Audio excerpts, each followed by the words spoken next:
মৰমৰ ছাত্ৰ ছাত্ৰীসকল, আজি আমি দশম শ্ৰেণীৰ বিজ্ঞানৰ অম্ল ক্ষাৰক আৰু লৱণ উদ্ধায়িতীৰ বিষয়ে আলোচনা কৰিবলৈ আগবাঢ়িছোঁ। অম্ল আমাৰ দৈনন্দিন জীৱনত বহুল প্ৰকাৰে ব্যৱহৃত হৈ আহে।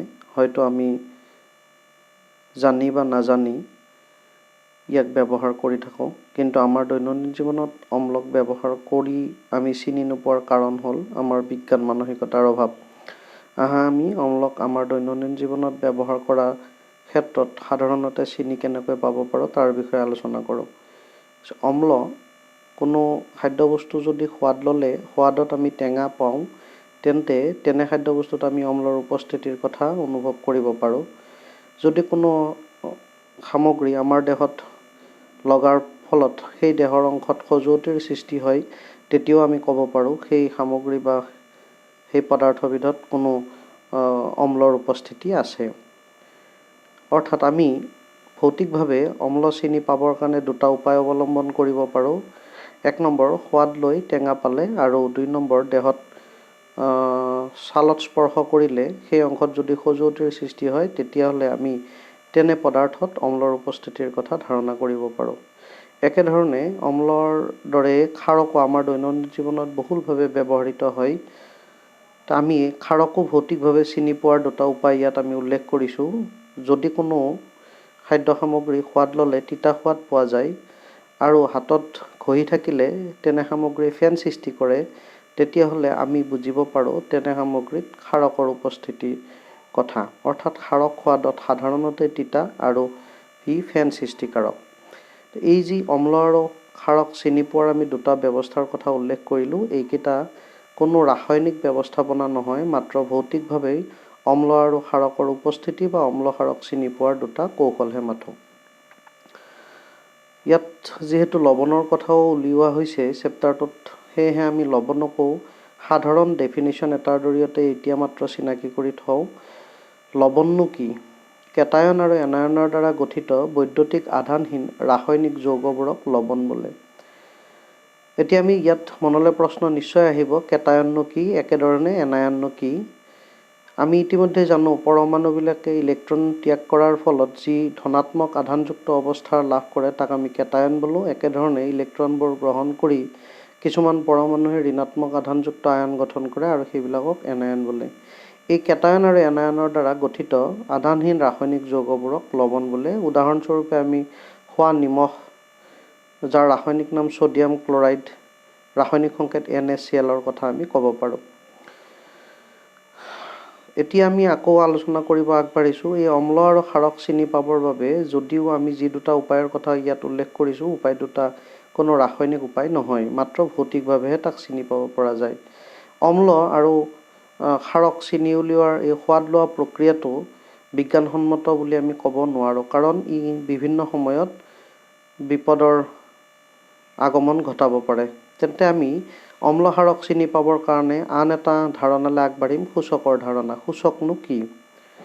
যিবোৰ পদাৰ্থৰ অম্ল ক্ষাৰকৰ সৈতে লগ লাগি ৰং বা গোন্ধৰ পৰিৱৰ্তন কৰি অম্ল আৰু ক্ষাৰকৰ উপস্থিতিৰ সম্ভেদ দিয়ে, তেনেবোৰ পদাৰ্থক সূচক বোলে। আমাৰ চাৰিওফালে এনেবোৰ কিছুমান প্ৰাকৃতিক তথা সংশ্লেষিত পদাৰ্থ আছে, যিবোৰ পদাৰ্থ ব্যৱহাৰৰ জৰিয়তে অম্ল আৰু ক্ষাৰকৰ উপস্থিতিৰ কথা আমি সম্ভেদ পাব পাৰোঁ। তেনে পদাৰ্থবোৰক কি বোলে? সূচক বোলে। এই সূচকবিলাকক সিহঁতৰ উৎসৰ ওপৰত ভিত্তি কৰি দুই প্ৰকাৰে ভাগ কৰিব পাৰি। যদি প্ৰাকৃতিকভাৱে প্ৰাপ্যযোগ্য, তেনে সূচকক আমি প্ৰাকৃতিক সূচক, আৰু যিবিলাক আমি কৃত্ৰিমভাৱে সজাই লওঁ সেইবিলাকক সাংশ্লেষিক সূচক বুলি কোৱা হয়। আমি প্ৰাকৃতিক সূচক হিচাপে লিটমাছ কাগজ আৰু হালধিৰ কথাকে ইয়াত উল্লেখ কৰিছোঁ, আৰু সাংশ্লেষিক সূচক হিচাপে আমি মিথাইল অৰেঞ্জ, ফিনলফথেনিলৰ দৰে ৰাসায়নিক যৌগৰ কথা ক'ব পাৰোঁ।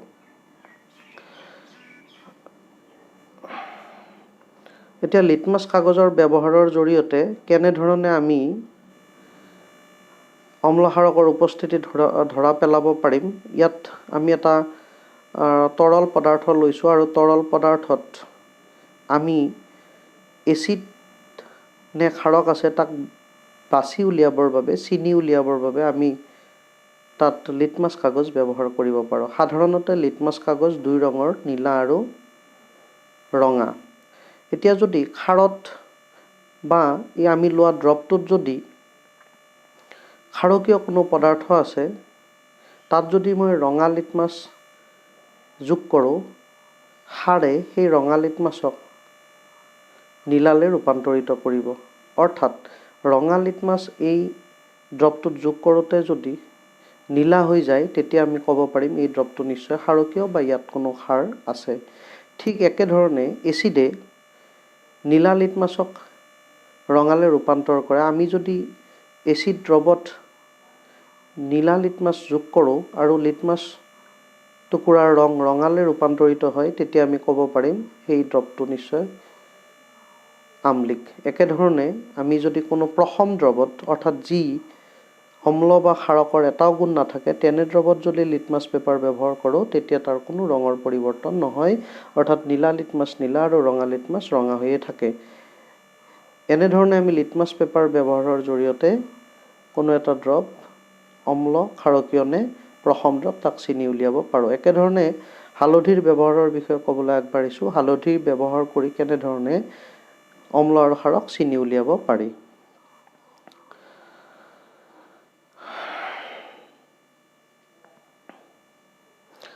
ছবিত দেখুওৱা হৈছে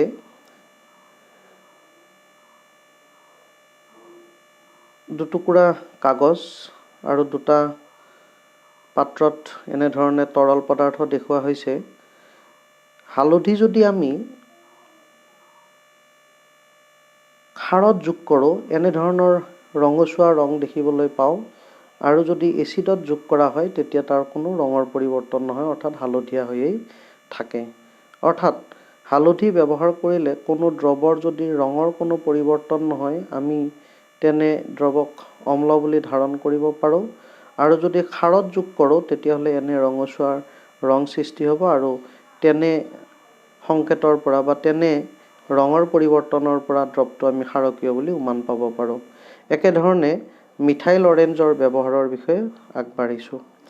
মিথাইল অৰেঞ্জ ব্যৱহাৰ কৰি আমি অম্ল ক্ষাৰকৰ উপস্থিতিৰ কথা চিনি উলিয়াবৰ বাবে ওপৰত তিনিটা পাত্ৰ দেখুওৱা হৈছে। যদি মিথাইল অৰেঞ্জ এচিডত যোগ দিয়া হয়, তেতিয়া এনে ৰঙচুৱা ৰঙৰ সৃষ্টি কৰে, আৰু ক্ষাৰত যোগ দিলে মিথাইল অৰেঞ্জ তাৰ ৰং আংশিক হালধীয়া হৈ পৰে। এই ধৰণে মিথাইল অৰেঞ্জ ব্যৱহাৰ কৰিও আমি অম্ল ক্ষাৰকৰ উপস্থিতিৰ কথা ঠাৱৰ কৰিব পাৰোঁ। আহা এতিয়া আমি ফিনলফথেলিনৰ ব্যৱহাৰৰ দিশে আগবাঢ়োঁ। ফিনলফথেলিন ব্যৱহাৰৰ জৰিয়তে কেনেধৰণে কোনো এটা পদাৰ্থ অম্ল নে ক্ষাৰক তাক চিনি উলিয়াব পৰা যায়। দুটা পাত্ৰ ইয়াত দেখুওৱা হৈছে। এটাত সুন্দৰ পিংক ৰং এটা আহিছে, গোলপীয়া ৰং, আৰু আন এটাত বৰণহীন অৱস্থা আমি দেখিবলৈ পাইছোঁ।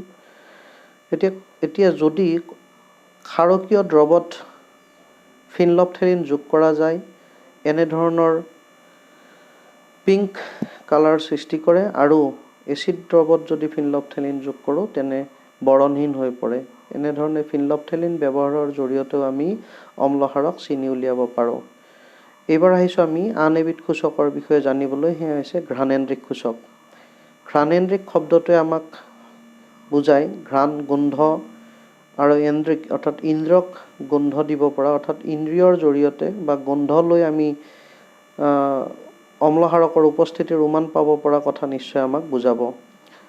যিবোৰ পদাৰ্থৰ অম্ল বা ক্ষাৰকৰ সৈতে যুক্ত হৈ গোন্ধৰ সলনি কৰে, তেনেবোৰ পদাৰ্থক ঘ্ৰাণেন্দ্ৰিক সূচক বোলে। উদাহৰণ হিচাপে লং, ভেনিলা আৰু পিঁয়াজৰ কথাকে আমি ক'ব পাৰোঁ। অৰ্থাৎ কিছুমান পদাৰ্থ অম্ল ক্ষাৰকৰ উপস্থিতিত যদি আমি ব্যৱহাৰ কৰোঁ, এই অম্ল আৰু ক্ষাৰকৰ উপস্থিতিত সিহঁতৰ স্বাভাৱিক গোন্ধতকৈ ভিন্ন গোন্ধৰ সৃষ্টি কৰে, আৰু গোন্ধৰ পৰিৱৰ্তনে আমাক অম্ল ক্ষাৰকৰ উপস্থিতিৰ সম্ভেদ দিয়ে। লং, ভেনিলা আৰু পিঁয়াজৰ বিষয়ে ইয়াত উদাহৰণত আমি উল্লেখ কৰিছোঁ। লং, ভেনিলা আৰু পিঁয়াজক আমি ঘ্ৰাণেন্দ্ৰিক সূচক হিচাপে ব্যৱহাৰ কৰিব পাৰোঁ। ওপৰৰ ছবিত আমাৰ সকলোৰে চিনাকি লং দেখুওৱা হৈছে। এই লং ব্যৱহাৰৰ জৰিয়তে আমি অম্ল ক্ষাৰক চিনি উলিয়াব পাৰোঁ। একেধৰণে ইয়াত ভেনিলা দেখুওৱা হৈছে। ভেনিলাৰ জৰিয়তেও আমি অম্ল ক্ষাৰক চিনি উলিয়াব পাৰোঁ। আৰু পিঁয়াজ আমাৰ সকলোৰে চিনাকি, মই ইয়াতে ছবি সংযোগ কৰা নাই। অম্লবোৰ যদি আমি ৰাসায়নিকভাৱে এতিয়া অধ্যয়ন কৰিব যাওঁ, তেন্তেনো অম্ল কি আমি তাক জানি উঠিব পাৰোঁ।